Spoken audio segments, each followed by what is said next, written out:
Party की सरकार ने अरविंद केजरीवाल जी के नेतृत्व में दिल्ली के आम लोगों को एक बेहतर जिंदगी देने के लिए सरकार चलाई है। चाहे वो 24 घंटे बिजली हो, देश में सबसे सस्ती बिजली हो, देश के सबसे अच्छे सरकारी स्कूल हो, मोहल्ला क्लिनिक में फ्री दवाइयाँ और टेस्ट हो, सरकारी अस्पताल को वर्ल्ड क्लास बना के वहाँ पे फ्री इलाज देना हो, बुजुर्गों को तीर्थ यात्रा करवाना हो या महिलाओं को फ्री बस यात्रा देनी हो। आम आदमी पार्टी की सरकार ने, अरविंद केजरीवाल जी की सरकार ने लगातार 10 साल तक दिल्ली के लोगों को एक बेहतर जिंदगी देने के लिए काम किया है। लेकिन बिजली, पानी, स्कूल, अस्पताल की सुविधाओं के अलावा दिल्ली की सरकार ने एक ऐतिहासिक काम किया है जो देश भर में नहीं हो सका। वो है देश की हाईएस्ट मिनिमम वेजेस। अगर आप देश भर की मिनिमम वेजेस, जो न्यूनतम वेजेस होती हैं, वो देखने चाहिए तो अरविंद केजरीवाल जी की दिल्ली सरकार ने देश में हाईएस्ट मिनिमम वेजेस दी हैं। आखिरकार मिनिमम वेजेस कौन लेता है? मिनिमम वेजेस वो लोग लेते हैं जो रोकने के लिए दिल्ली सरकार ने ऐतिहासिक स्तर पर मिनिमम वेजेस को पहुंचाया है। भारतीय जनता पार्टी ने हमेशा गरीब विरोधी काम किया है और हम इसे 2 तरीके में देख सकते हैं।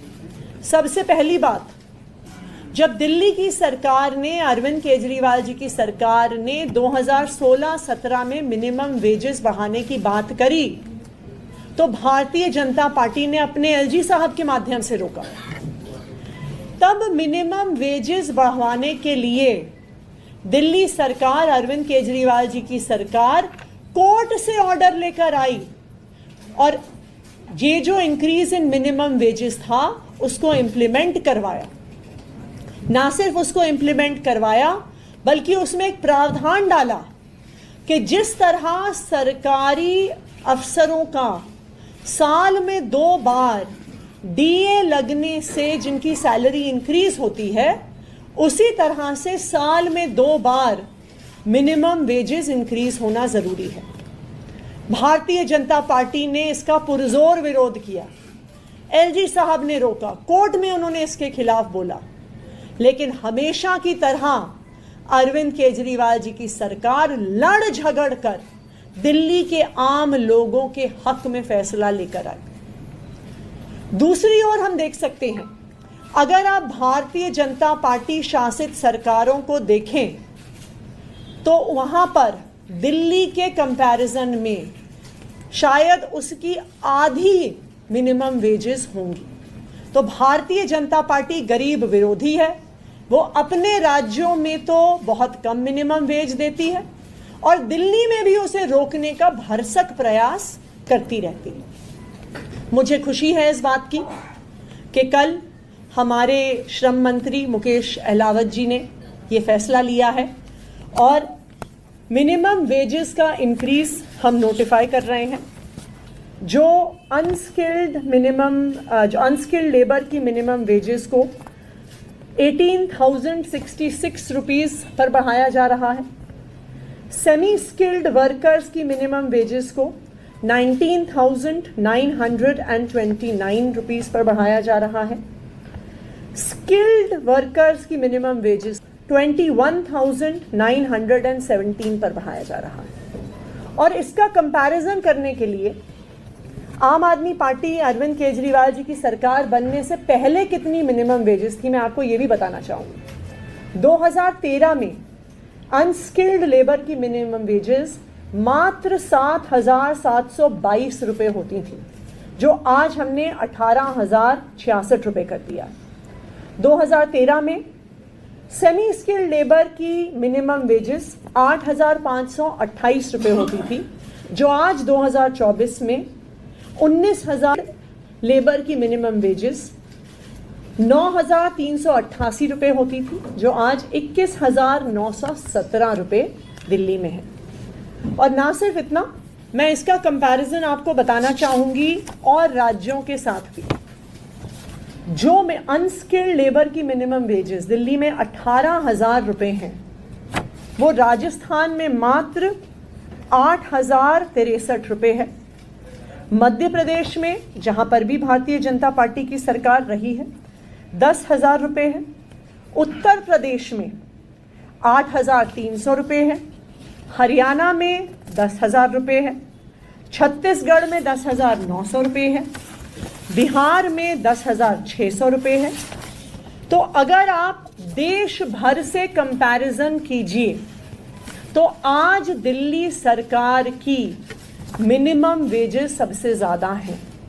तो दिल्ली सरकार, आम आदमी पार्टी की सरकार, पिछले 10 साल से अरविंद केजरीवाल जी के नेतृत्व में लगातार दिल्ली के आम लोगों को एक बेहतर जिंदगी, एक डिग्निफाइड जिंदगी देती आई है।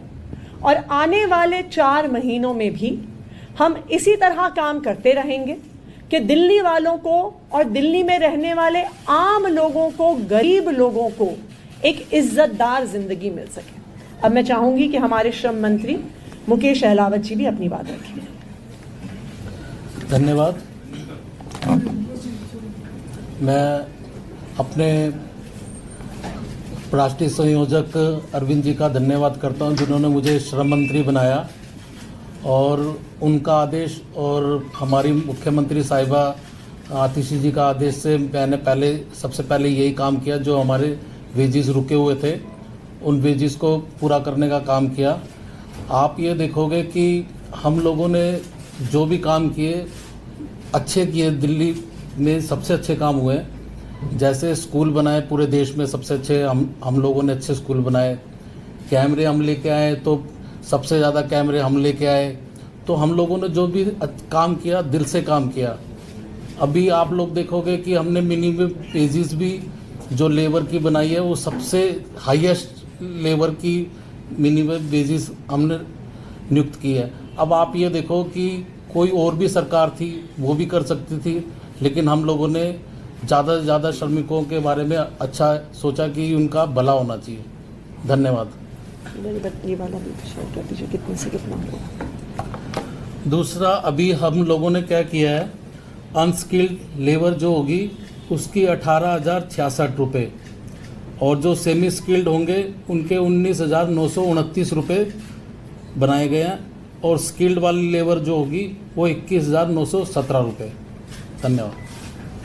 एक सवाल, मैम, कंगना रनौत ने तो एक तरफ बोल दिया है कि तीनों कृषि कानून को वापस किया जाए, दूसरी तरफ खट्टर भी ये बात बोल रहे हैं कि पंजाब में चूंकि आपकी सरकार, इसलिए सवाल पूछ रहा हूँ कि जो उस तरफ बैठे हुए हैं वो किसान नहीं है, वो मुखौटा लगाए हुए हैं और सरकार को अस्थिर करना चाहते हैं। भारतीय जनता पार्टी गरीब विरोधी है, मजदूर विरोधी है, किसान विरोधी है। ये वही भारतीय जनता पार्टी है जिसने दिल्ली में किसानों को आने से रोकने के लिए दिल्ली के बॉर्डर पर, हरियाणा के बॉर्डर पे, पाकिस्तान बॉर्डर से भी ज़्यादा सिक्योरिटी लगाई। वो पाकिस्तान से घुसपैठियों को रोकने में इतनी शिद्दत से काम नहीं करते हैं जितना वो किसानों को दिल्ली आने से रोकने के लिए करते हैं। ये वही भारतीय जनता पार्टी है जिसने 3 काले कानून पास किए, और जब किसान आके सिंघू बॉर्डर पे बैठे तो उनको आतंकवादी कहा, उनको खालिस्तानी कहा, उनको राष्ट्र विरोधी कहा। 700 से ज़्यादा किसानों की जान चली गई, लेकिन भारतीय जनता पार्टी पर प्रधानमंत्री नरेंद्र मोदी जी के कान पर जूं भी नहीं रेंगी। तो ये तो बिल्कुल वेल एस्टैब्लिश्ड बात है कि वो किसान विरोधी हैं।